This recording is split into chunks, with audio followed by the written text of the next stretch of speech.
하나님의 말씀은 요한일서 1장 5절 6절입니다. 하나님의 말씀은 요한일서 1장 5절 6절입니다.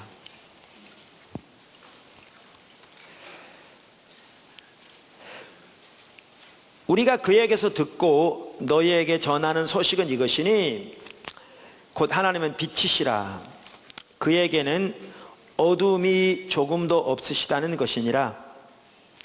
만일 우리가 하나님과 사귐이 있다 하고 어둠에 행하면 거짓말을 하고 진리를 행하지 아니함이거니와.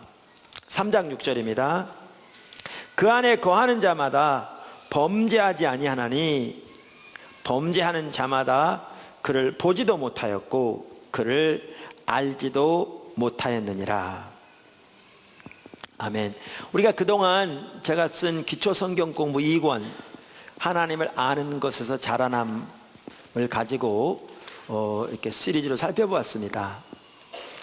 그러니까 우리의 신앙은 한마디로 말하면 하나님을 아는 것입니다.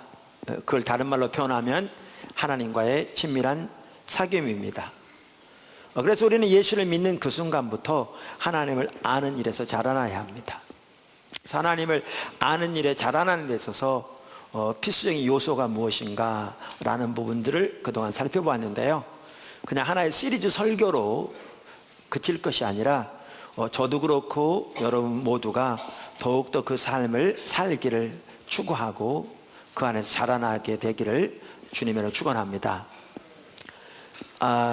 오늘부터 아직 책으로는 나오지 않았는데 제가 시간이 이렇게 없어서 아직 완성을 못했는데 기초성경 공부 3권 하나님의 일에 동참하는 삶을 이렇게 하나하나 살펴보려고 합니다. 하나님의 일에 동참하는 삶. 그러니까 책이 아직 완성이 되지 않았기 때문에 같이 살펴보면서 이렇게 같이 이렇게 하나하나 또 배워가면서 이렇게 하려고 합니다. 그 첫 번째 부분으로 이제 거룩한 삶에 대해서 몇 주간 살펴보려고 합니다. 그러니까 우리가 하나님을 아는 일에서 자라나는 것뿐 아니라 하나님과 동행하는 삶 등 하나님의 백성의 삶에서 한 가지 중요한 필수적인 요소는 거룩한 삶입니다. 거룩한 삶입니다. 오늘은 그 첫 번째 시간으로 거룩한 삶의 필수성에 대해 살펴보겠습니다. 사실 성경에서 가장 많이 말하고 있는 부분 중에 하나가 거룩한 삶이죠. 그래서 거룩한 삶의 중요성을 몇 가지로 요약한다는 자체가 제가 보기엔 가능하지 않은 것 같습니다. 네, 그 중에서 오늘 저는 크게 4가지 부분으로 나눠서 거룩한 삶이 얼마나 중요한 것인가, 우리의 신앙생활에서 이 부분을 오늘 살펴보려고 합니다. 첫째, 거룩한 삶은 참다운 구원의 필수적인 한 열매입니다. 거룩한 삶은 참다운 구원의 필수적인 한 열매입니다. 오늘 읽은 본문 말씀이 그걸 잘 보여주고 있습니다. 그러니까 읽은 요한일서 1장 5절 다시 한번 잠깐 보시면요, 우리가 그에게서 듣고 너희에게 전하는 소식은 이것이니, 그러니까 지금 사도 요한이 복음을 전하는 것을 말하는 거잖아요. 혹은 예수님께로부터 듣고 이제 제자들에게 전하는 것을 말하잖아요. 그러면서 뭐를 말하고 있는가 하면 하나님은 빛이시라는 부분이거든요. 그러니까 이걸 보면 예수님께서 사도들에게 전한 말씀의 한 핵심적인 부분이 이 부분이고요, 또 사도들이 전한 복음의 한 핵심적인 부분도 이 부분인 걸 볼 수 있어요. 그만큼 거룩한 삶이 우리가 전하고 살아야 할 삶의 한 중추적인 부분이죠. 사실 이 설교를 이렇게 준비하면서 이렇게 또 전하다 보면 이런 부분이 보여지더라고요. 우리가 듣기 원하는 메시지만 들을 수는 없는 거잖아요. 우리는 우리의 선호도와 상관없이 성경이 말하는 진정한 신앙이 무엇인가를 보고, 때로는 우리에게 아픔이 있을지라도 그 말씀 앞에 정직하게 직면하고 서야 되잖아요. 이제 사실 이 거룩한 삶을 살펴보는 시간은 그런 시간들이 될 수 있습니다. 그런 시간들이 될 수 있습니다. 자, 그러면서 여기 보시면 전하는 내용 중에 하나가 뭐냐면 하나님은 빛이시라 하는 겁니다. 자, 여기 하나님은 빛이시라는 말은 무슨 말인가 하면 하나님의 성품을 가리킵니다. 성품. 여기에. 그러니까 요한 1서에는 하나님을 빛이라고 표현하고 있기도 하고 하나님을 사랑이라고 표현하고 있기도 합니다. 그래서 이제 요한에서 나중에 보면 하나님은 사랑이시라 이렇게 되어 있잖아요. 그런데 이것들은 하나님의 속성을 표현하는 말들입니다. 속성을. 요한 1서에는 하나님의 성품이 마귀와 세상의 성품과 매우 날카롭게 대조되고 있습니다. 마귀와 세상의 성품은 거짓, 미움, 악함입니다. 자, 이처럼 성경에 보면 하나님은 빛이시라 거룩하신 분이라고 말하면서 이제 뭐라고 말하는가? 6절에 만일 우리가 하나님과 사귐이 있다 하고, 근데 이 사귐이 있다는 말을 요한일서 1장 3절에는 우리가 여러 번 살펴본 대로 우리의 신앙을 한마디로 뭐라고 표현하고 있다고요? 우리의 구원을 하나님과의 사귐이라고 표현하고 있다고요. 그래서 1장 3절에 이렇게 말하죠. 우리가 보고 들은 바를 복음을 너희에게도 전함은 너희로 우리와 사귐이 있게 하려 함이니 우리의 사귐은 아버지와 그의 아들 예수 그리스도와 더불어 누림이라, 혹은 더불어 사귐이라. 그러니까 우리의 신앙을, 우리의 구원을 한마디로 뭐라고 표현하고 있는가 하면 하나님과의 사귐이라 이렇게 표현하죠. 자, 그러면서 1장 6절로 다시 돌아가면 만일 우리가 하나님과 사귐이 있다 하고, 그러니까 이걸 다른 말로 표현하면 뭐라고 그러냐, 우리가 구원을 받았다고 하고 이런 뜻이거든요. 우리가 하나님의 자녀가 되었다고 하고, 이걸 다른 말로 하나님을 안다는 말로 표현하잖아요. 우리가 하나님을 안다고 하고, 그러면서 어둠에 행하면 거짓말을 하고 진리를 행하지 아니함이거니와 이렇게 말하고 있거든요. 3장 6절에서도 아까 그 안에 예수님 안에 거하는 자마다 범죄하지 아니하나니 범죄하는 자마다 그를 보지도 못하였고, 그러니까 하나님과 사귐을 다른 말로 뭐라고 표현하는가? 하나님을 안다 혹은 하나님을 본다 이렇게 표현하고 있는데, 요한일서에서는 그를 보지도 못하였고 그를 알지도 못하였음이라 이렇게 말하고 있죠. 그러니까 범죄하는 자는 하나님을 보지 못한 자라, 다시 말하면 요한일서 전체를 본다면 구원받지 못한 자라 그 말이죠. 이처럼 성경은 뭐라고 말하고 있는가 하면 거룩한 삶은 참다운 구원의 한 필수적인 열매이다 라고 말하고 있습니다. 자, 그러면 이 말은 우리가 예수를 믿어 진정으로 구원을 받았으면 우리가 어떠한 죄도 전혀 짓지 않는다는 말인가? 아닙니다. 성경으로 보아도 알 수 있습니다. 그러니까 요한 1서에 보면 1장 6절에 아까 말하는 대로 만일 우리가 하나님과 사귐이 있다 하고 어둠에 행하면 거짓말을 하고 진리를 행하지 아니함이거니와 그랬거든요. 근데 바로 그 다음 절, 바로 그 아래 보시면 만일 우리가 죄가 없다고 말하면 스스로 속이고 또 진리가 우리 속에 있지 아니할 것이요. 이렇게 말하면 두 개 안 맞는 말 같죠. 바로 두 개가. 그러니까 이걸 보아도 알 수 있지, 뭘 알 수 있냐면 그러니까 이 6절에 나온 것처럼 이 말은 우리가 예수를 믿으면 그 다음에는 어떠한 죄도 짓지 않는다. 만약에 우리가 예수를 믿는다고 하면서 어떠한 죄라도 지으면 그 사람은 전혀 예수를 아는 것이 아니라는 말이다. 그 뜻은 아닌 걸 볼 수 있어요. 이걸 보아도 알 수 있어요. 자, 그러면 이 말은 무슨 말인가? 이 말은 이 말을 올바로 이해하려면 요한일서 1장 6절에 그 행하다라는 단어가 그 올바로 이해할 수 있는 매우 중요한 그 클루인데요, 그 힌트인데요. 이렇게 말하죠. 만일 우리가 하나님과 사귐이 있다 하고 어둠에 행하면, 이 행하면이라는 단어가 그 힌트입니다. 그 셈적 언어의 관점에서 볼 때 이 행하다라는 단어는 삶의 방식을 추구하다, 산다, 행동한다라는 뜻입니다. 특별히 요한일서 1장 6절에 행하다라는 단어와 아까 3장 6절에 우리가 보고, 죄송합니다, 그 안에 거하는 자마다 범죄하지 아니하나니 그랬는데, 이 거한다는 단어 둘 다 현재형입니다. 헬라어로.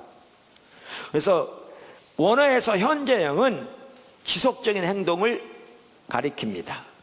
그러니까 이 말은 무슨 말이냐면, 우리가 구원을 받았다고 하면서 우리의 지속적인 삶의 방식과 태도와 자세가 마귀와 세상의 성품이요 특징인 거짓과 미움과 악함이라면 그 사람은 구원받은 사람이 아니다, 그 뜻입니다.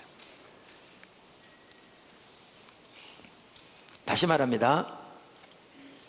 우리가 구원받았다고 하면서, 우리가 하나님과의 사귐이 있다고 하면서, 다른 말로 우리가 하나님을 알았다고 혹은 안다고 하면서 우리의 지속적인 삶의 태도와 방식과 삶의 그 관점이, 행동이 마귀와 세상의 성품이요 특징인 거짓과 미움과 악함이라면 우리가 구원받았다고 하는 말은 거짓말이라는 말입니다.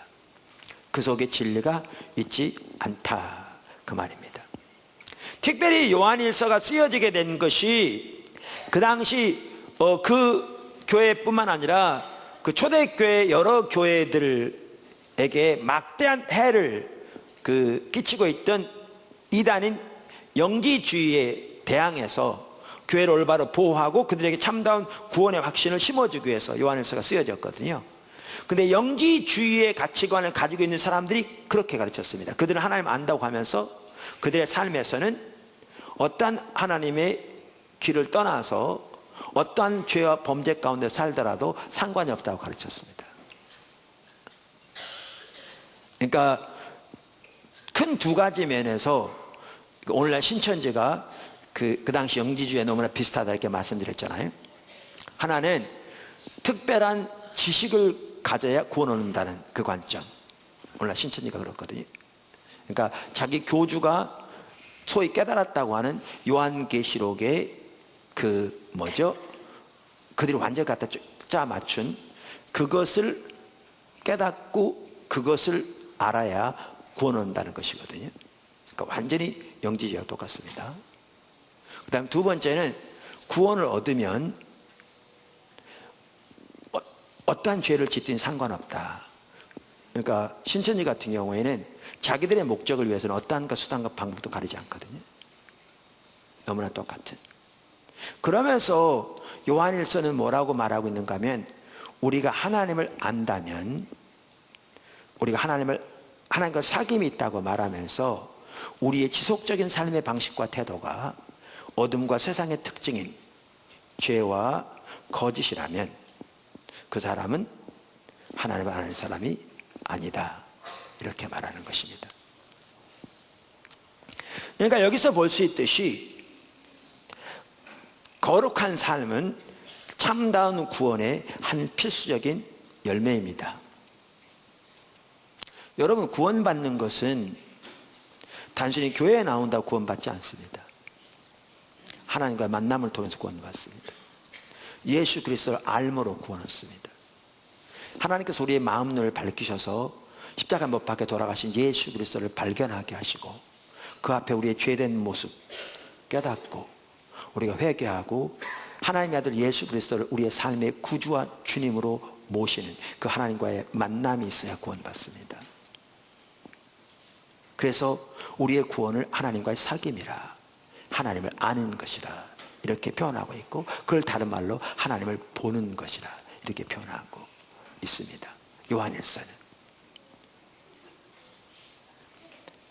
그렇게 진정으로 하나님을 만났으면, 하나님 인격적인 개인적인 관계가 있으면 우리가 때로는 넘어지고 반복적으로 넘어질지는 몰라도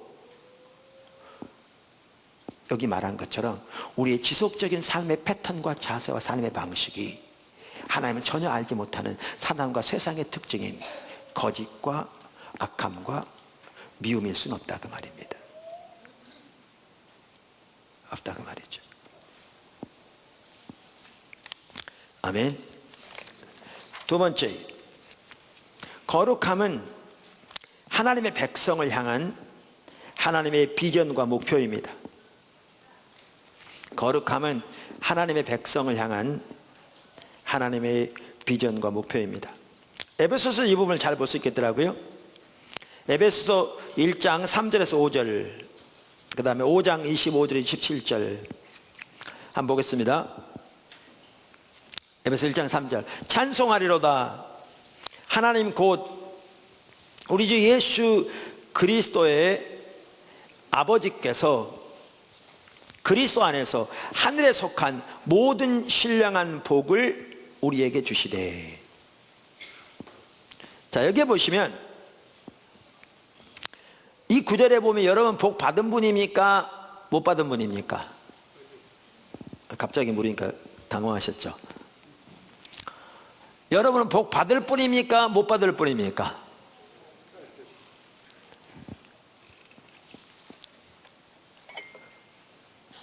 웬 뜬금없는 소리냐 그랬는데,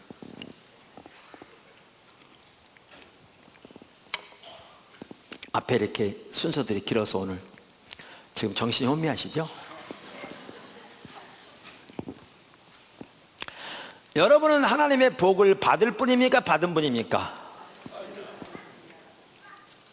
네. 자, 에베소 1장 3절 이렇게 말합니다. 하나님 아버지께서 중간에 이렇게 생략하면 그리스도 예수 안에서 하늘에 속한 모든 신령한 복을 우리에게 주시되. 아멘. 우선 하나는요, 우리말 이렇게 시대가 명확하지 않게 번역된 경우가 많아요. 근데 여기 주시되란 말은 그 다음 절까지 쭉 읽어보시면 아시겠지만 이미 주셨다는 겁니다. 근데 하나님이 복을 주셨는데 어떤 복을 주셨다고요? 하늘에 속한 신령한 복을 주셨다고요. 우리는 너무나 세상 중심적이고 이 땅 중심적이기 때문에 이런 내용을 들어도 감격이 없어요. 그런 거 말고 나한테 현찰이 필요하다니까 뭐 이런.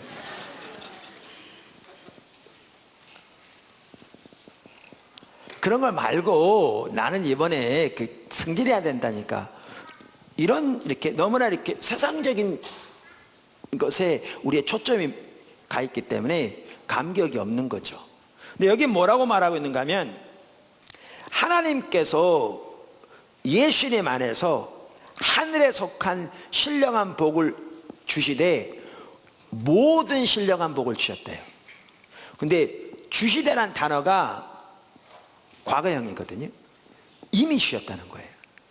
그러니까 앞으로 주실 게 아니고 이미 주셨다는 겁니다. 그러니까 여러분은 하나님의 모든 신령한 복을 이미 받은 사람들입니다. 보세요, 감격이 없잖아요.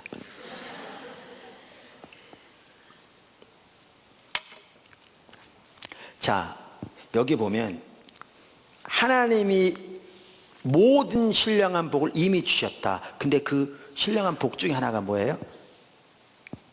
그 4절에 나옵니다. 곧 창세전에 그리스도 안에서 우리를 택하사. 그러니까 그 신령한 복 중에 하나는 하나님께서 창세 전에 우리를 택하셨다는 겁니다. 그럼 하나님 우리를 택하셨는지 안 택하셨는지 어떻게 아느냐? 그 다음 5절을 보십시오. 그 기쁘신 뜻대로 우리를 예정하사 예수 그리스도로 말미암아 자기의 아들들이 되게 하셨으니. 그러니까 우리가 예수를 믿음으로 하나님의 아들, 여자도 아들입니다. 남자도 신부이듯이 하나님의 자녀가 되었다는 것은요, 이것이 하나님이 우리에게 주신 그 신령한 복 중에 하나일 뿐 아니라 우리가 하나님의 자녀가 되었다는 것은 무엇을 의미하는가? 창세전에 하나님이 우리를 택하셨다는 걸 의미합니다. 아까 제가 헌금 기도하면서 말씀드렸는지 제가 기도로 하나님께 안 했는지 기억이 안 나지만, 하나님이 우리를 만세전에 택하셔서 예수님의 십자가를 통해 우리 죄를 사하시고 우리를 하나님의 자녀, 아들 삼으셔서 하나님을 아바, 아버지라 부르게 하시고 하나님의 모든 유업을 상속으로 받을 상속자를 삼으셨다. 이거요, 엄청난 내용입니다. 이거요, 세상에 로또 당첨된 거는 비교도 안 될 만큼 놀라운 일입니다. 이거요, 대통령 되는 것과도 비교도 안 될 만큼 놀라운 일입니다. 우리가 이 사실 하나만이라도, 그리고 그 말이 의미하고 내포하는 바의 그 일부분이라도 진정으로 깨닫는다면요, 우리는 정말 감격할 겁니다. 정말 우리는 역경 가운데서도 우리의 눈은 하늘을 향하여 당당히 서게 될 겁니다. 허리를 펴고 고개를 들고. 어마어마한 일입니다. 그러니까 우리의 신앙이 너무나 세속적이 되어지니까 우리의 초점이 온갖 세상에 있는 것들에 있으니까 하나님이 우리에게 주신 이 어마어마한 복을, 이미 주신 어마어마한 복을 전혀 인식하지도 깨닫지도 못하는 거죠.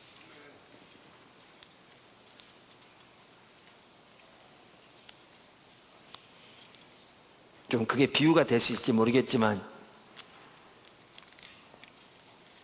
옛날에 어느 아프리카에 오래전에 가봤더니 이마나 큰 다이아몬드 원석 덩어리를 가지고 애들이 구슬치기 하고 있더라고. 그 가치를 모르니까 흙탕물 속에서 온갖 먼지 뒤집어 쓴 채 구슬치기 하고 있는 거죠. 이 가치를 조금만 알았더라면 그들의 인생은 완전히 바뀔 텐데. 예수 믿는 사람들 그런 거죠.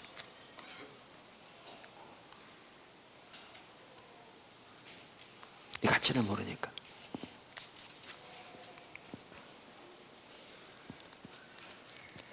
근데 여기 보시면 이렇게 복 주셨다, 이미.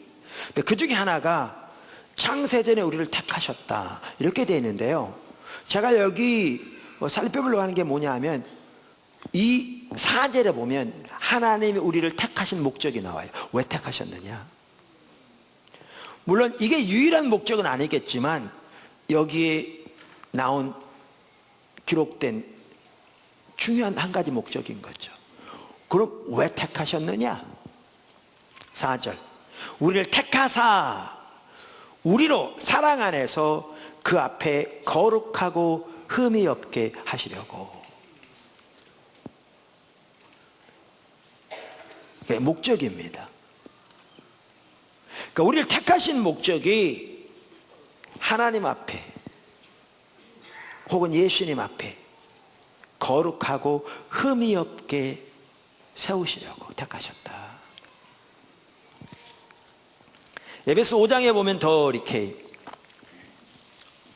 이 부분 더 잘 볼 수 있습니다. 교회를 향한 하나님의 비전, 목표.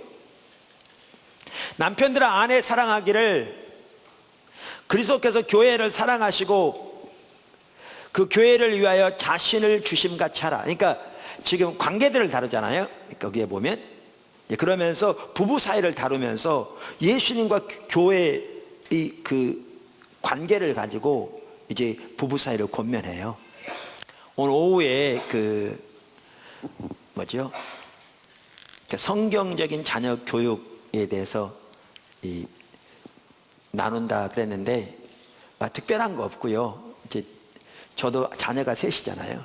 아들 셋인데 이제 셋 다 결혼시켜서 또 출가해서 잘 살고 이렇게 있는데 오늘 이제 저하고 제 아내가 나누려고 하는 게 어떻게 자녀들을 이렇게 양육했는가 그 부분 나누려고 합니다.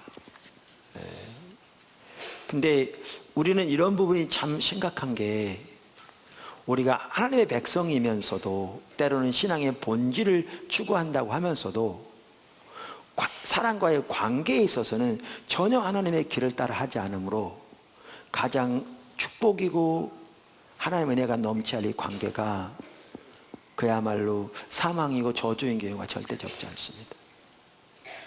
그러니까 자녀를 키울 때에도 하나님의 길을 따라 하는 게 아니라 세상적인 방법대로 세상의 목표를 가지고 키우다 보니까 부모와 자녀 관계도 정말 심하게 무너져 있고 자녀가 너무나 적지 않은 상처를 받기도 하고 심지어 믿음에 떠나기도 하고 이런 경우들이 정말 적지 않은 것 같더라고요. 그러니까 어떻게 할 줄을 모르는 이런 부분을 보면서 우리 같이 모여서 기도할 때 어떤 분에게 하나님께서 이렇게 하나님 성령께서 그런 마음의 감동도 주신다고 그래서 우리가 한 번 이런 시간 한번 가져야 되겠다. 그래서 오늘 오후에 그러한 시간을 마련하게 되었습니다. 주로 제 아내가 주로 많이 얘기할 거고요. 저는 옆에 좀 거들고 이렇게 하려고 합니다. 자, 에베소 5장에 보면 남편들아 아내 사랑하기를 그리스도께서 교회를 사랑하시고 그 교회를 위하여 자신을 주심같이 하라. 자, 그러면서 여기에 보면 하나님의 백성을 향한 교회를 향한 하나님의 비전과 목표가 나오는데 자, 우선 여기 보시면 예수님의 교회를 위해 자신을 내어주셨죠. 여기에 교회는 하나님의 백성을 가리킵니다. 아멘. 자, 그런데 자신을 내어주셔서 어떻게 하셨는가?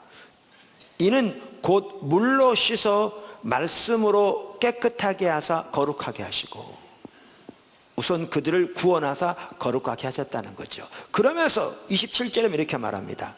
자기 앞에 영광스러운 교회로 세우사 티나 주름 잡힌 것이나 이런 것들이 없이 거룩하고 흠이 없게 하려 하심이라. 그러니까 하나님께서 하나님의 아들 예수님을 내어주셔서 그 십자가의 공로로 우리를 구원해 주셨는데 하나님께서 예수님을 내어주셔서 이루신 일뿐만 아니라 그 하나님의 교회, 하나님의 백성을 향한 하나님의 비전과 목표가 뭐냐? 그들을 하나님 앞에 영광스러운 교회로 세우셔서 티나 주름 잡힌 것이나 이런 것들이 없이 거룩하고 흠이 없는 교회로 세우시기 위함입니다. 이게 하나님의 비전입니다. 교회를 향한. 이게 교회를 향한 하나님의 목표입니다.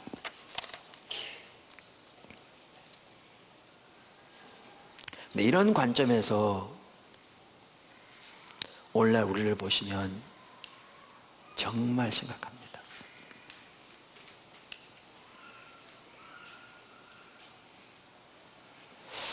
여러분 중에 어떤 분은 그럴 수 있습니다.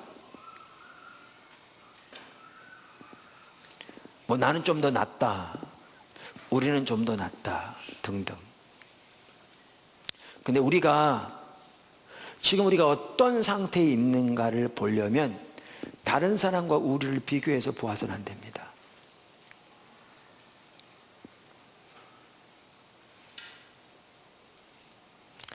어떤 분은 이럴 수 있습니다. 최근에 뉴스에서 그런 얘기 좀 많이 나왔죠. 어제도 많이 떠들던데, 안 믿는 사람들은 특별히 교회와 관련된 일이 나오면 이제 기회를 만났다 싶어가지고 계속 얘기하는. 그래서 한 분 같은 경우는 재원에서 그 계모와 함께 아이를 때려서 죽여서 시체 유기했다가 이번에 재판받은, 그래서 검찰에서 이렇게 구형한 것보다 판사가 더 많은 형량을 선고하는, 그게 이제 나오면서 그분이 목사였다고 그래서 이렇게 그게 자꾸 나오죠.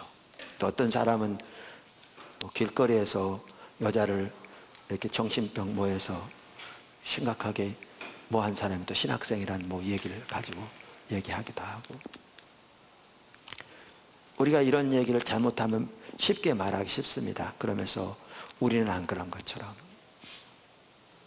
그런데요, 우리가 지금 영적으로 어떤 상태인가, 이러면 내가, 포도나무 교회가 어떤 상태인가를 보려면 다른 사람과 우리를 비교해서 보아서는 그건 전혀 의미 없는 얘기고요. 하나님이 의도하신 교회의 모습과 우리가 오늘날 처해 있는 상태를 비춰봐야 합니다. 그럼 우리는 너무너무 심각하게 하나님의 길에서 떠나 있습니다.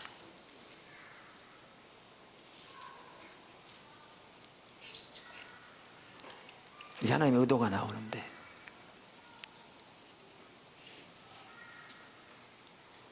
우리는 정말 우리 가운데 세상적인 가치와 죄 많고요, 정말 우리 가운데 상대방에 대한 미움, 후욕, 판단, 말로 상대방을 살인하는 것 등 많고요, 세상에 있는 죄 우리 가운데 그대로 있고요.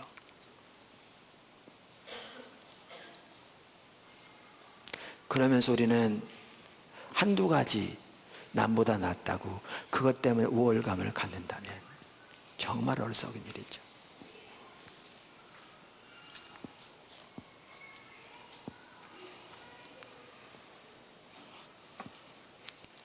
제가 앞으로 책에다 이렇게 쓰려고 합니다. 당신은 교회 가로 열고 하나님의 백성 가로 닫고를 향한 하나님의 비전과 목표가 보입니까? 이 구절을 보면.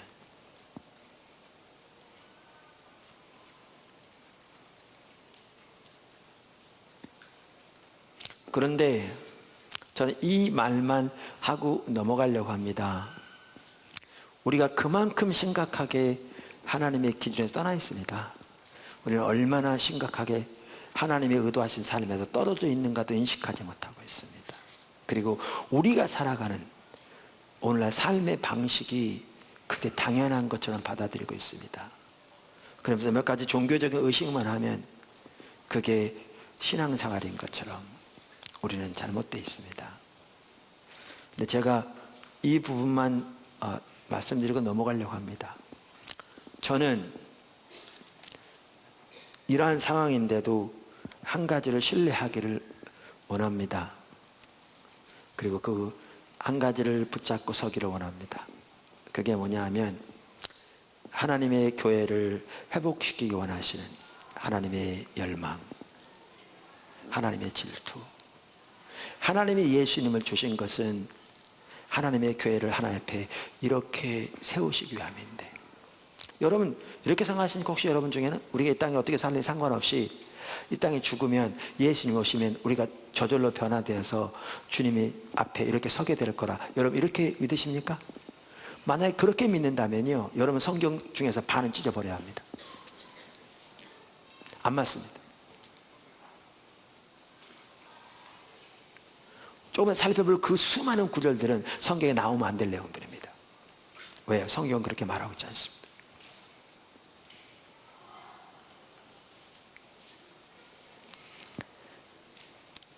그래서 우리는 정말 하나님이 의도하신 교회의 모습에서 너무나 멀리 떠나 있는. 그러니까 제가 우리 보느라함께 지체들이 하는 말이 그 말입니다.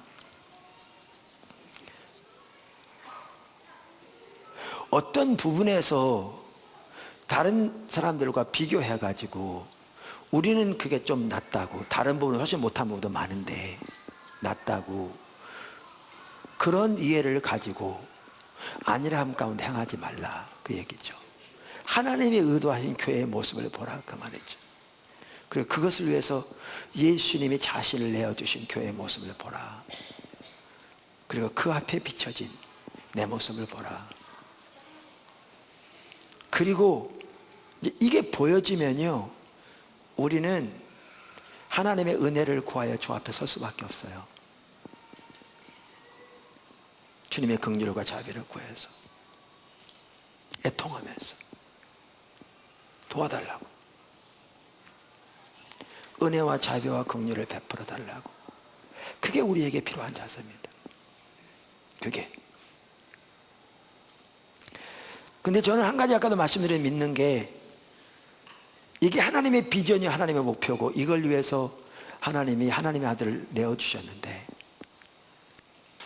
우리가 오늘날 이 하나님의 의도하신 이 삶에서 너무나 멀리 떠난, 정말 어디서 떨어졌는지도 인식하지 못할 만큼 떠난 상태에 있을지 모르지만, 그 하나님의 아들 예수님의 피로 값주고 사신 하나님의 교회를 향한 하나님의 질투와 열망, 그것을 신뢰함으로 섭니다. 그분이 그분의 능력으로 역사하셔서 하나님 백성들을 돌이키시고 하나님의 길에 이끄실 그 능력을 신뢰하며 섭니다. 여기에 하나님의 부흥이 이 땅에 임해 주시기를 원하는 기도가 나옵니다. 아멘. 세 번째, 거룩한 삶은 하나님과 동행하는 삶의 필수입니다. 그러니까 거룩한 삶은 하나님과 동행하는 삶의 필수적인 요소입니다. 사실 내가 보기에는 성경에 뭐 수많은 구절들이 있죠. 이 부분에서 뭐 어느 구절을 택할 수도 없을 만큼 너무나 많은 구절들이 있는데, 저는 그 중에 딱 한 구절 여기 같이 이렇게 살펴보려고 합니다. 그게 고린도후서 6장 16절에서 7장 1절입니다. 다 한번 찾아보시죠. 하나님의 성전과 우상이 어찌 일치가 되리요? 우리는 살아계신 하나님의 성전이라. 이와 같이 하나님께서 이르시되 내가 그들 가운데 거하며 두루 행하여 나는 그들의 하나님이 되고 그들은 나의 백성이 되리라. 자, 여기 보십시오. 우리는 살아계신 하나님의 성전이라. 아멘. 여러분, 우리가 하나님의 성전을 믿으십니까? 자, 신약 성경에 보면요, 하나님의 성전이 두 개가 있습니다. 하나는 뭐죠? 각 개개인의 성도가 하나님의 성전입니다. 어디 보면 알 수 있는가 하면 고린도전서 3장 19절을 보면 알 수 있습니다. 성경에는 또 하나의 다른 성전이 있습니다. 하나님의 성전이 있습니다. 또 하나 하나님의 성전이 있습니다. 뭡니까? 하나님의 교회입니다. 성도들의 모임인 교회, 포도나무 교회가 하나님의 성전입니다. 예배당을 말하는 게 아니고요, 성도들의 모임인 하나님의 교회가 하나님의 성전입니다. 고린도전서 3장 16절을 보면 알 수 있습니다. 오늘 본문에 보면 우리는 복수죠. 살아계신 하나님의 성전이라. 단수입니다. 성전은. 그래서 교회를 의미한 걸 볼 수 있습니다. 그래서 교회가 하나님의 성전입니다. 자, 그러면 16절에 보면 교회가 하나님의 성전이 되었다는 말이 무슨 뜻인가? 라는 게 나옵니다. 그 말의 의미가 뭔가 나옵니다. 그러니까 왜 하나님의 성전이라고 부르고 있는가 하면, 구약시대에 성전이 있었잖아요. 그죠? 성전이 있었는데, 이 성전은 건물이 핵심이 아니었고요, 거기 지성소 안에 하나님의 언약궤가 머물러 있었고 하나님의 영광의 임재가 거기에 머물러 있었습니다. 그러니까 하나님의 영광으로 머물러 계시는 곳이라고 해서 그걸 성전이라고 불렀죠. 그러면서 신약시대의 개개인의 성도와 교회가 하나님의 성전이라고 표현하면서, 그 하나님의 성전이 된다는 말이 무슨 말이냐, 그 의미를 지금 여기 이렇게 표현하고 있습니다. 16절에 내가 그들 가운데 거하며 두루 행하여 나는 그들의 하나님이 되고 그들은 나의 백성이 되리라. 자, 보세요. 내가 그들 가운데 거한다. 아까 설명드려요. 그 다음에 그 가운데서 두루 행한다. 그 결과는 어떻게 되느냐? 나는 그들의 하나님이 되고 그들은 나의 백성이 된다. 18절에 또 이걸 뭐라고 말하냐면 너희에게 아버지가 되고 너희는 내게 자녀가 된다. 이게 하나님의 성전이 되었다는 말의 의미입니다. 아멘. 할렐루야. 자, 그런데 문제는 이겁니다. 많은 사람들이 하나님이 우리 하나님이 되고 우리는 하나님의 백성이 된다는 이 말을, 다른 말로 하나님은 우리 아버지가 되고 우리는 하나님의 자녀가 된다는 말을 단순히 신분적인 관계로만 이해합니다. 그러니까 예를 들면 저에게 세 아들이 있다고 그랬잖아요. 자, 그러면 나는 명훈이 아버지고 우리 큰아들 이름입니다. 명훈이 내 아들. 이거를 신분적인 관계로만 이해합니다. 당연히 이 말에는 신분적인 관계가 포함됩니다. 근데 성경이 말하는 이 말의 의미는 신분적인 관계의 훨씬 그 이상입니다. 이 말은 뭘 의미하는가? 하나님이 우리의 하나님, 그리고 우리의 아버지로서 그분이 우리 삶 속에 거하시며 그분의 백성, 그분의 자녀들을 위해서 행하시는 그 모든 일들을 그 가운데 행하셔서 아버지심을 나타내시는 것을 포함합니다. 이게 아주 중요한 말입니다. 그걸 포함합니다. 우리가 어디를 보아도 알 수가 있는가 하면 여기 16절에 보면 이렇게 되어 있잖아요. 이와 같이 하나님이 이르시되, 그러니까 이거를 뭐냐면 구약 성경을 인용한 거예요. 구약 성경에 이렇게 나와 있는 것처럼 우리가 살아계신 하나님의 성전이 되었다는 거예요. 그러면서 구약 성경에 이렇게 기록되어 있다는 거죠. 뭐라고? 내가 그들 가운데 거하며 두루 행하여 나는 그들의 하나님이 되고 그들은 나의 백성이 되리라. 이렇게 기록되어 있다는 거죠. 구약 성경에. 또 너희에게 아버지가 되고 너희는 내게 자녀가 되리라. 이렇게 기록되어 있다는 거죠. 이렇게. 자, 그러면 지금 내가 그들 가운데 거하며 두루 행하여 나는 그들의 하나님이 되고 그들은 나의 백성이 되리라. 이게 어디에 기록되어 있는가? 구약 성경 어느 한 군데 이 전체가 기록되어 있지 않습니다. 그래서 학자들은 어떻게 이해하냐면 구약 성경에 나오는 하나님의 성전에 관해서 말하는 여러 구절들을 지금 종합적으로 사도 바울이 얘기한 걸 이렇게 이야기합니다. 그러면서 이 구절의 배경으로서 이러이러한 구절들이 있을 것이다 라고 학자들이 말합니다. 그게 여러분 성경책에 보면 써 있습니다. 그런 게 써 있습니다. 그래서 그런 구절들이 어떤 구절들이냐면 이런 구절들이죠. 예를 들면 거기 성경에 써 있죠. 레위기 26장 11절 12절, 예레미야 32장 38절, 에스겔서 30장 27절, 출애굽기 29장 42, 46절 이런 등등일 거라고 성경들과 조금 다르지만 써 있어요. 이 말이 한 군데 딱 있는 게 아니라 여러 군데 흩어져 있는 성전에 관한 지금 예언들을 지금 종합적으로 사도 바울이 말하고 있는 거라 이렇게 이해하고 있거든요. 자, 그러면 그 중에 하나인 출애굽기 29장 42, 46절에 이렇게 나옵니다. 이는 너희가 대대로 여호와 앞 회막문에서 드릴 번제라. 그러니까 성막. 내가 거기서 너희와 만나고 네게 말하리라.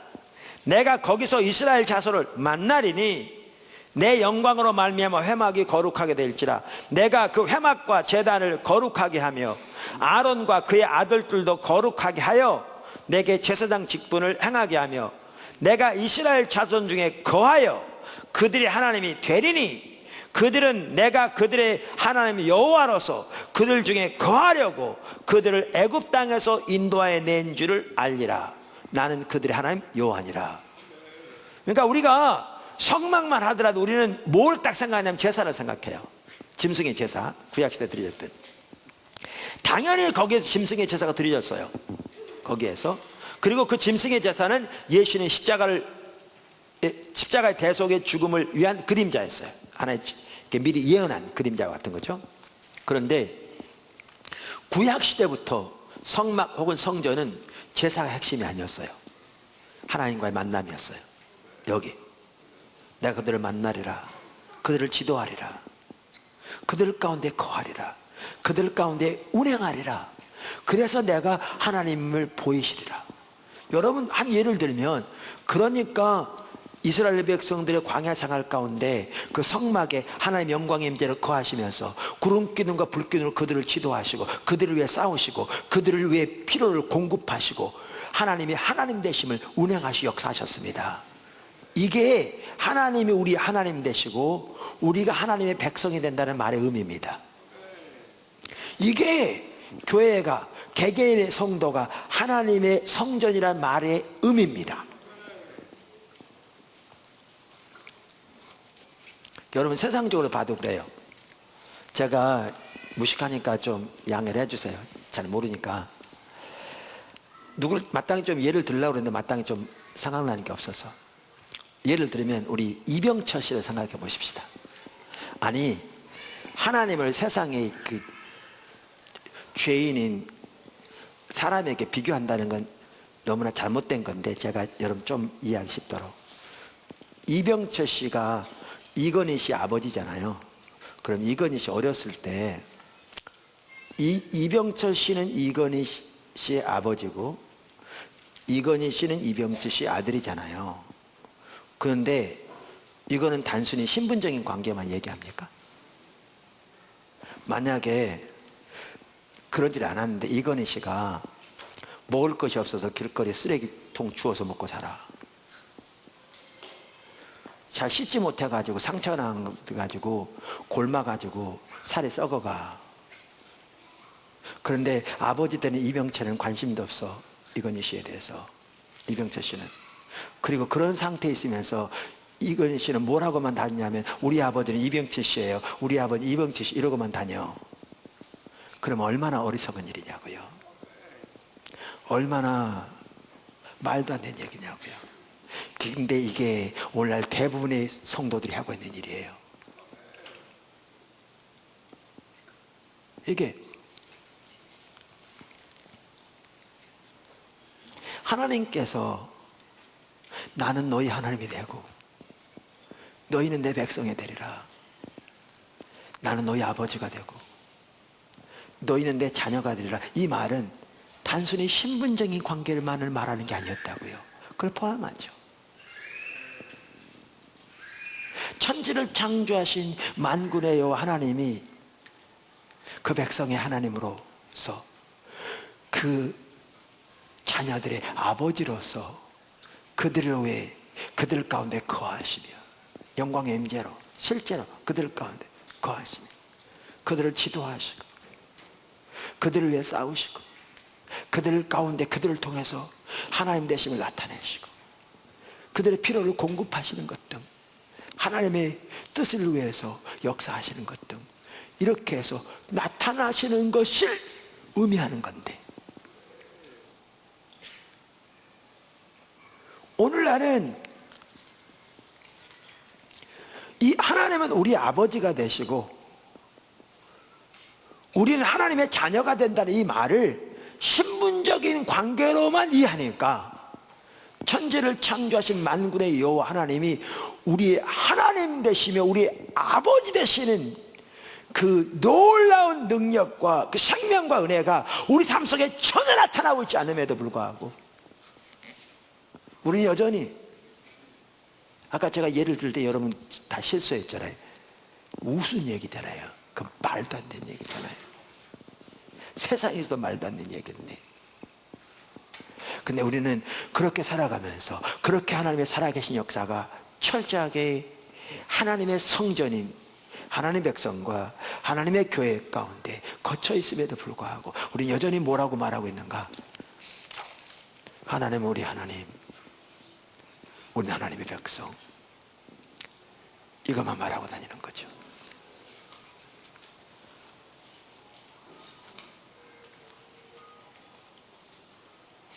그만큼 영적인 관점이 가려진 거죠. 이렇게 성경은 하나님의 교회를, 하나님의 백성을 하나님의 성전이라 부르고 있고, 그 하나님의 성전이라는 말이 무엇을 의미하는가 이렇게 말하면서 뭐라고 권면하는가? 거룩한 삶을 살라고 권면합니다. 거룩한 삶을 살라고. 그래서 아까 읽었던 고린도 후서 6장 17절에도 그게 있고요. 특별히 7장 1절에 보시면 이렇게 나오죠. 그런즉 사랑하는 자들아, 이 약속을 가진 우리는 하나님을 두려워하는 가운데서 거룩함을 온전히 이루어 육과 영의 온갖 더러운 것에서 자신을 깨끗하게 하자. 사실 이렇습니다. 우리가 거룩한 삶 혹은 거룩함 이런 얘기를 들으면 대다수의 우리들은요 되게 부담스럽습니다. 그리고 죄책감이 듭니다. 그러니까 그 사람을 살긴 살아야 되는데, 살아야 될 건 맞는데 우리가 그렇게 살지 못하니까 죄책감이 들고, 또 그러니까 이렇게 옳은 거는 알겠는데 이렇게 부담스러운 거죠. 심지어 포도나무교회 다니다가 어떤 분들은 그런 분이 있다고 제가 전해 들었습니다. 와서 설교 들으면 자기가 맨날 못 사는 게 보여져 가지고 죄책감이 들으니까 다른 교회로 간다고. 근데 아까도 말씀드린 게 그거죠.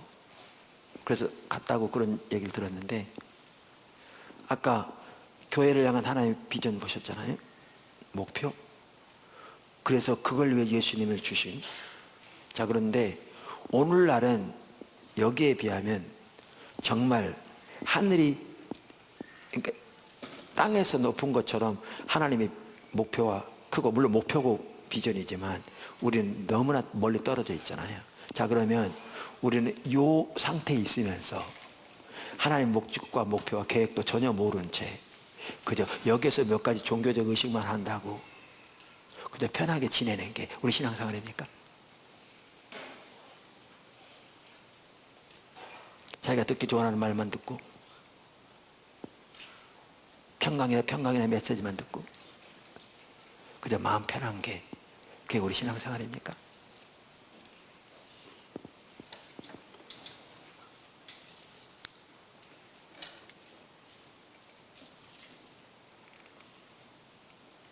하나님이 의도하신 하나님의 백성의 삶은 이토록 놀라운데, 오늘날 우리는 그 삶이 전혀 이루어지지 않고 있는데도 그저 신분적인 관계로만 생각해서 여전히 우리 하나님이라고 입으로만 고백하는 그러한 상태에 있는데, 그게 정상입니까?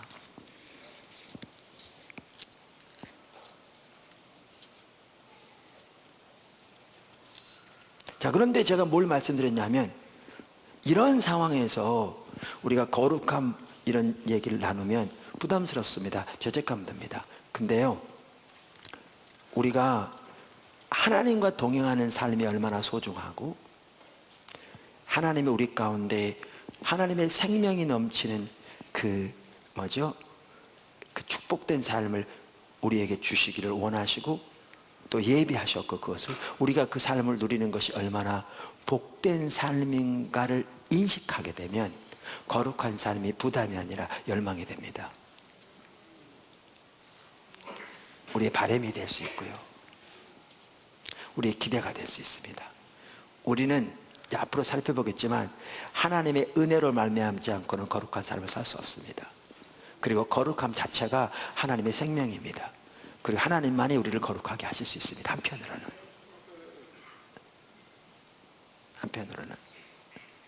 그런데 이렇게 하나님과 동행하는 삶이 얼마나 복되고 소중하며 우리에게 정말 최선의 삶이고 행복한 삶이라는 것을 인식한다면, 그 삶을 살기 위한 거룩한 삶은 우리의 열망이 되는 거죠.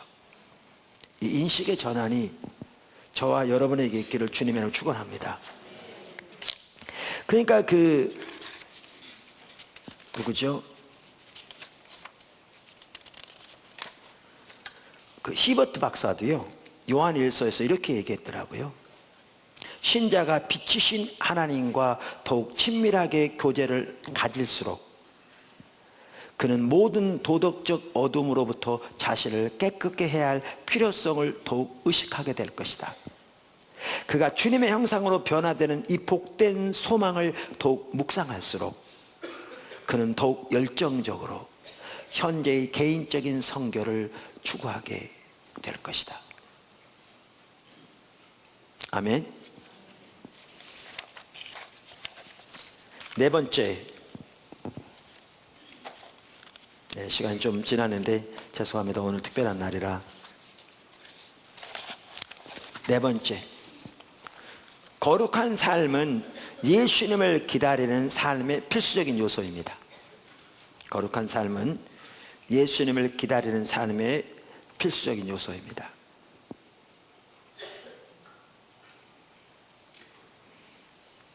그 전에 좀 지나갔는데 제가 그냥 이거는 제가 성경을 더 전체적으로 연구하지 않았기 때문에요.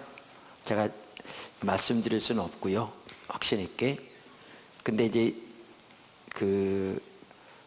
하나님께서 아브라함에게 오셔서 전능하신 하나님으로서 자신을 계시하시거든요. 나는 전능한 하나님이라. 그러면서 이제 자기 몸과, 그러니까 아브라함의 몸과 사라의 몸에 그 아이 낳는 데 있어서는 죽은 것 같은 것을 이제 살리시잖아요. 그래서 이삭을 주시잖아요. 그 전능하신 하나님의 역사로 죽은 자를 살리시는. 근데 전능한 하나님이라 그러시면서 너는 내 앞에 정확하게 이렇게 나와, 죄송합니다. 제가 완전하라 이렇게 되나요? 네, 제가 그러니까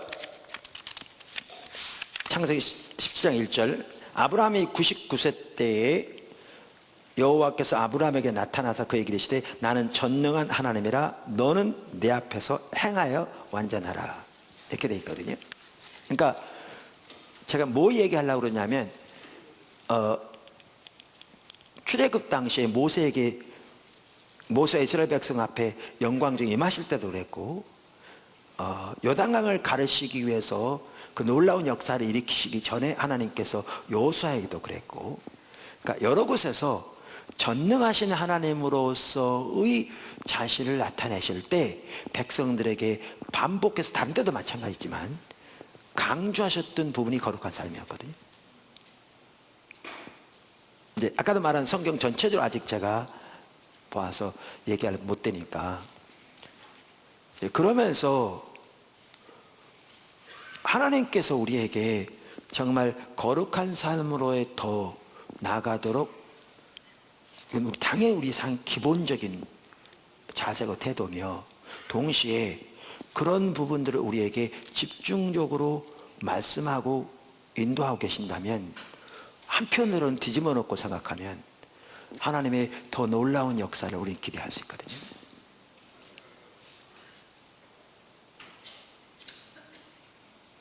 한편으로는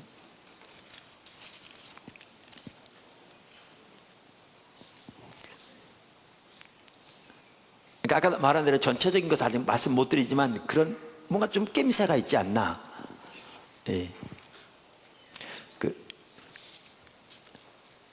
그 방송에서 이거 편집해서 보내십시오.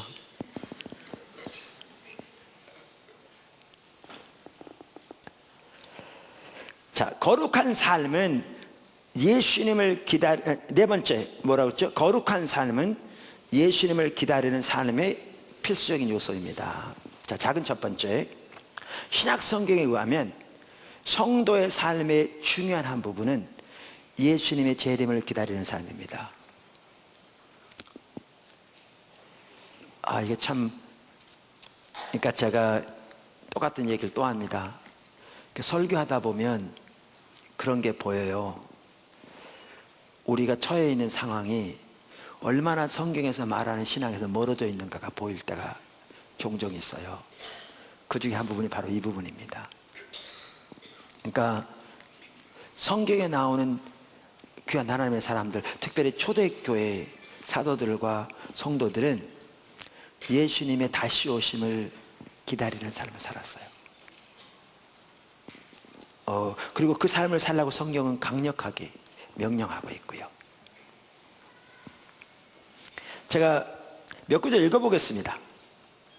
고린도전서 4장 1절에서 5절, 사도 바울이 하는 말입니다. 사람이 마땅히 우리를 그리스도의 일꾼이요 하나님의 비밀을 맡은 자로서 여길지어다. 그리고 맡은 자들에게 구할 것은 충성이니라. 너희에게나 다른 사람에게나 판단받는 것이 내게는 매우 작은 일이라. 나도 나를 판단하지 아니하노니 내가 자책할 아무것도 깨닫지 못하나 이로 말미암아 의롭다 함을 얻지 못하노라. 다만 나를 심판하실 이는 주시니라. 그러므로 때가 이르기 전 곧 주께서 오시기까지 아무것도 판단하지 말라. 그가 어둠에 감추인 것들을 드러내고 마음의 뜻을 나타내리니 그때에 각 사람에게 하나님께로부터 칭찬이 있으리라. 정말 귀한 사람이죠.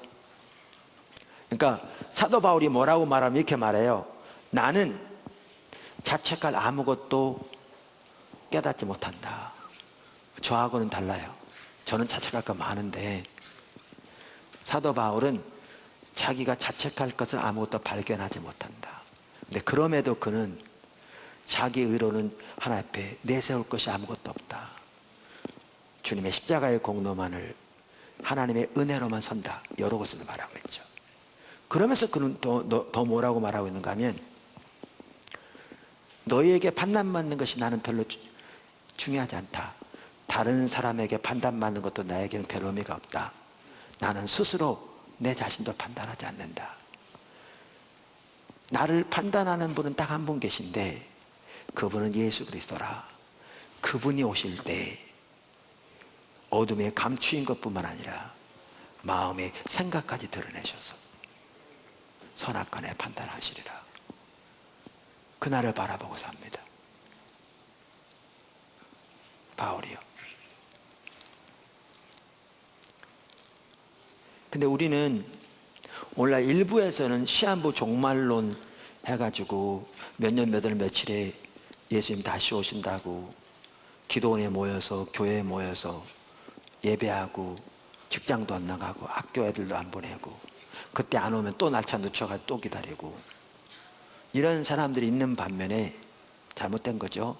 또 대다수의 사람들은 그날을 바라보는 신앙 자체가 사라져 버렸습니다.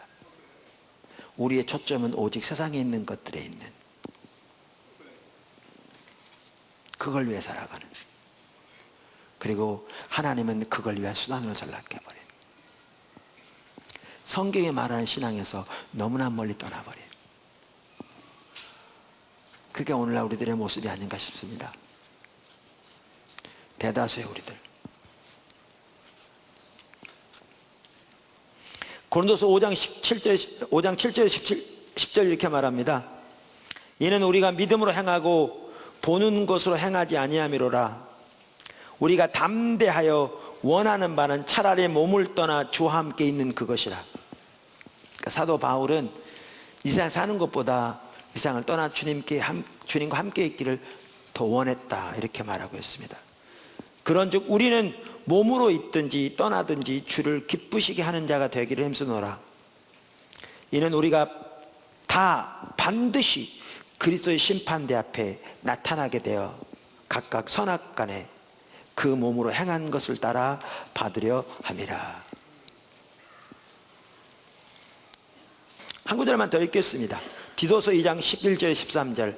모든 사람에게 구원을 주시는 하나님의 은혜가 나타나 우리를 양육하시되 경건하지 않은 것과 이 세상 정욕을 다 버리고 신중함과 의로움과 경건함으로 이 세상에 살고 복스러운 소망과 우리의 크신 하나님 구주 예수 그리스도의 영광이 나타나심을 기다리게 하셨으니. 우리는 거듭나서 하나님의 자녀가 되었습니다. 그러나 그것은 끝이 아닙니다. 우리가 하나님의 자녀로 태어난 것은 시작에 불과합니다. 우리의 신앙은 예수님의 재림 때 이루어질 부활의 몸 새하늘과 새 땅을 포함한 구원의 완성을 향해 달려가는 삶입니다. 사도들과 초대교회 성도들은 주님의 재림을 기다리는 삶을 살았습니다. 그것이 그들의 삶의 한 핵심적인 부분이었습니다.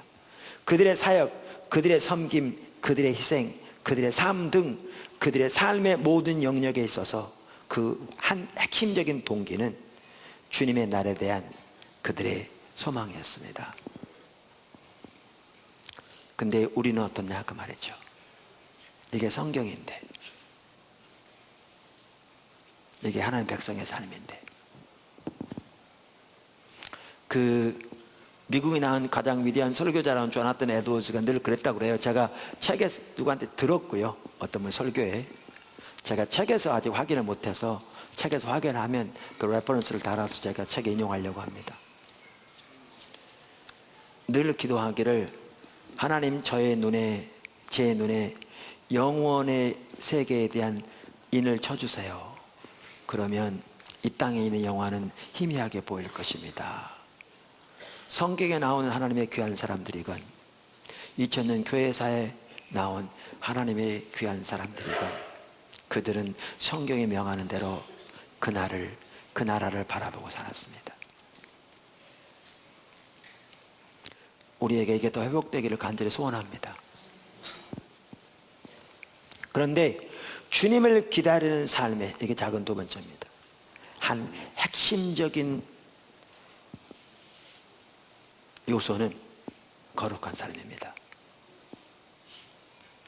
이거를 성경에 보면요, 전체적으로 강조하고 있더라고요. 사도 바울, 사도 요한, 사도 베드로 뿐만 아니라 히브리서까지. 그러니까 이걸 보아도요, 초대교회 사도들은 전체적으로 얼마나 그날을 바라보며 살았는가를 볼 수 있고요, 그날과 관련해서 얼마나 거룩한 삶을 강조하고 있는가를 볼 수 있습니다. 전체적으로. 사도 베드로부터 볼까요? 당연히 모든 구절들은 성령의 감동으로 쓰여진 겁니다. 사도 베드로후서 3장 10절에 14절. 그러나 주의 날이 도둑같이 오리니 그날에는 하늘이 큰 소리로 떠나가고 물질이 뜨거운 불에 풀어지고 땅과 그 중에 있는 모든 일이 드러나리로다. 이 모든 것이 이렇게 풀어지리니, 여러분 어떤 이단들 과거에 다른 이단도 그랬던데 요즘 신천지 같은 경우도 14만 4천명이 채워지면 그들이 죽지 않고 이 땅에서 영원히 산다. 아니요. 이 현 질서는 다 풀어지게 돼 있어요. 무너지게 돼 있어요. 없어지게 돼 있어요. 새로운 질서가 오게 돼 있어요. 그게 새하늘과 새 땅입니다. 그리고 이 몸은요, 다 썩게 돼 있어요. 부활의 몸은 썩지 않을 몸으로 예수님이 부활하신 것처럼 우리가 다시 부활하게 돼 있어요. 이 현 질서가 영원히 존속하지 않아요. 성경이 명백히 말했죠. 요한계시록도 그렇고. 이 모든 것이 이렇게 풀어지리니 너희가 어떠한 사람이 되어야 마땅하냐? 거룩한 행실과 경건함으로 하나님의 날이 임하기를 바라보고 간절히 사모하라. 그날에 하늘이 불에 타서 풀어지고 물질이 뜨거운 불에 녹아지려니와 우리는 그의 약속대로 의의가 있는 곳인 새하늘과 새 땅을 바라보도다. 그러므로 사랑하는 자들아, 너희가 이것을 바라보나니 주 앞에서 점도 없고 흠도 없이 평강 가운데서 나타나기를 힘쓰라. 사도 요한도 마찬가지입니다. 요한일서 3장 1절 3절. 보라 아버지께서 어떠한 사랑을 우리에게 베푸사 하나님의 자녀라 일컬음을 받게 하셨는가. 그러니까 하나님의 자녀 삼으신 것이 얼마나 큰 축복이냐는 겁니다. 정말 너무나 놀라운 일이죠. 우리가 그러하도다. 그러므로 세상이 우리를 알지 못함은 그를 알지 못함이라. 사랑하는 자들아, 우리가 지금은 하나님의 자녀라. 장래에 어떻게 될지는 아직 나타나지 아니하였으나 그가 나타나시면 우리가 그와 같을 줄을 아는 것은 그의 참모습 그대로 볼 것이기 때문이라. 그러니까 예수님 오실 때 예수님처럼 변화될 거라 그 말입니다. 왜? 그분의 영광을 있는 모습 그대로 볼 것이기 때문에. 그러면서 주를 향하여 이 소망을 가진 자마다 그의 깨끗하심과 같이 자기를 깨끗하게 하느니라. 사도 바울도 마찬가지입니다. 데살로니가서 5장 23절, 평강의 하나님이 친히 너희를 온전히 거룩하게 하시고, 가장 먼저 거룩하게 하시는 분은 하나님이십니다. 여기에 또 너희의 온 영과 혼과 몸이 우리 주 예수 그리스도께서 강림하실 때 흠없게 보존되기를 원하노라. 일을 하나님이 하시죠. 근데 동시에 사도 바울은 뭘 명령하고 있는 줄 아세요? 디모데전서 6장 11절 14절, 오직 너 하나님의 사람아, 이것들을 피하고 의와 경건과 믿음과 사랑과 인내와 온유를 따르며 믿음의 선한 싸움을 싸우라. 영생을 취하라. 이를 위하여 내가 부르심을 받았고 많은 증인 앞에서 선한 증언을 하였도다. 만물을 살게 하신 하나님 앞과 본디오 빌라도를 향하여 선한 증언을 하신 그리스도 예수 앞에서 내가 너를 명하노니, 명령한다 그 말이죠. 우리 주 예수 그리스도께서 나타나실 때까지 흠도 없고 책망받을 것이 없이 이 명령을 지키라. 디도서 2장 11절 14절도 마찬가지입니다. 그러니까 여기도 보면 사도 바울이 우리를 거룩하게 하신 분이 하나님이라고 말하고 있는 반면에 동시에 우리들에게 명령하기를 점없고 흠없이 거룩하게 힘쓰라고 말하고 있습니다. 이제 다음에 살펴볼 두 가지 같이 갑니다. 그리고 히브리서 12장 14절에 뭐라고 말하는가? 모든 사람과 더불어 화평함과 거룩함을 따르라. 우리말 따르라 그랬는데요, NIV 성경에 보면 make every effort 이렇게 돼 있어요. 너희의 모든 노력을 다하라. 뭐 하기 위해서? 서로 화평하기 위해서. 또 뭐 하기 위해서? 거룩하기 위해서. 그래서 이것이 없이는, 후자를 말합니다, 거룩함이 없이는. 그래서 NIV는 without holiness 이렇게 번역하고 있습니다. 거룩함이 없이는 아무도 주를 보지 못하리라. 여기 보시면 초대교회 성도들의 삶은 예수님의 재림을 기다리는 삶이었습니다. 이게 그들의 모든 삶의 영역의 한 핵심적인 동기였습니다. 소망이었습니다. 그러면서 성경은 주님의 재림을 기다리는 자세 중에 한 핵심으로 뭘 말하고 있는가? 거룩한 삶을 말하고 있습니다. 거룩한 삶을. 거룩한 삶은 하나님이 생명인 동시에 우리가 해야 할 부분이 있는 것이기도 합니다.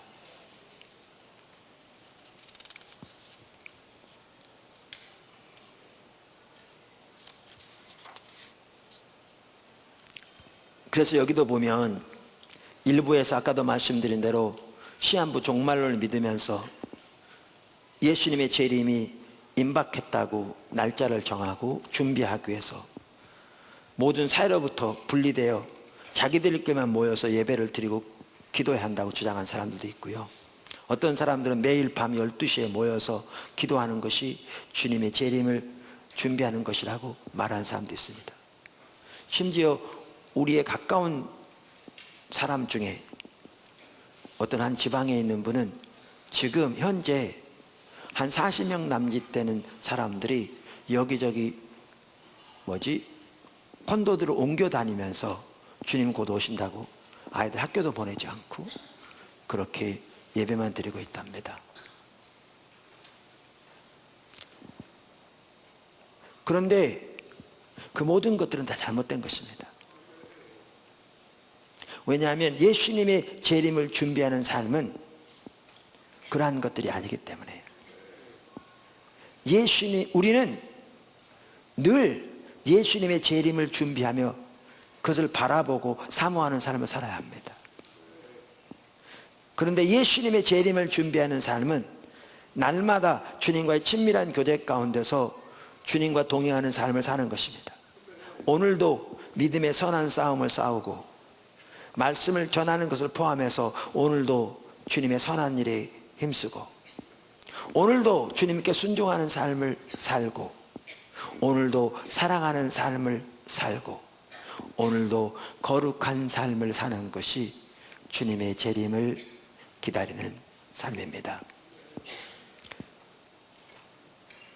성도들의 삶의 한 핵심은 예수님의 재림을 기다리는 삶인데 그 예수님의 재림을 기다리는 삶의 한 핵심적인 요소는 거룩한 삶입니다. 오늘 저는 거룩한 삶의 중요성을 네 가지로 나눠 살펴봤습니다.